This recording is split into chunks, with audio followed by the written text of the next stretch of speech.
Lihatlah dan hiduplah secara rohani.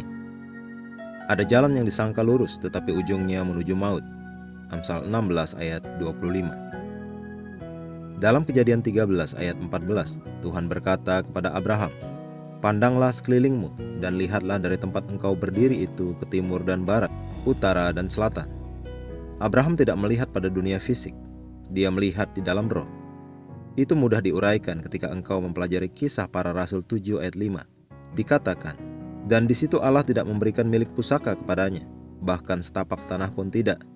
Tetapi ia berjanji akan memberikan tanah itu kepadanya, menjadi kepunyaannya, dan kepunyaan keturunannya, walaupun pada waktu itu ia tidak mempunyai anak."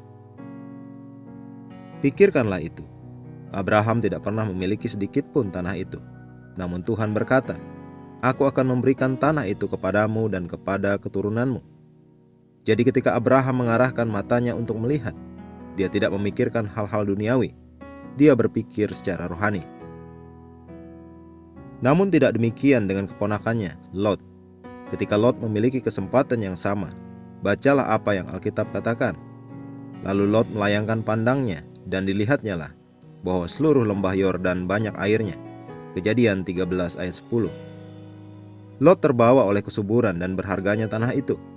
Apa yang dilihat oleh mata fisiknya? Ingatlah, Lot juga orang benar.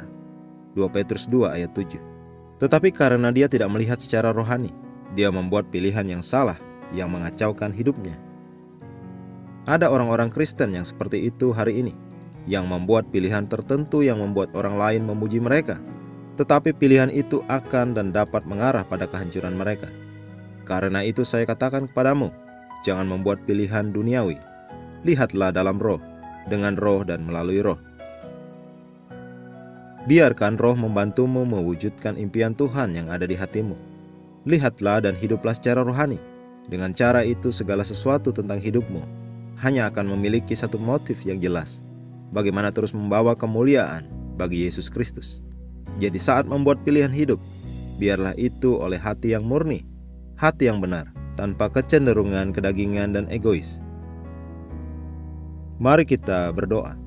Tuhan terkasih, yang aku inginkan hanyalah menyenangkan Engkau, berjalan dalam kehendak-Mu yang sempurna, dan melihat kehendak dan tujuan-Mu ditetapkan di bumi dan di hati manusia seperti di surga. Terima kasih atas kemuliaan-Mu dalam hidupku dan kemurnian hatiku dalam melayani-Mu. Karena roh-Mu menguduskan aku terus-menerus. Dalam nama Yesus. Amin.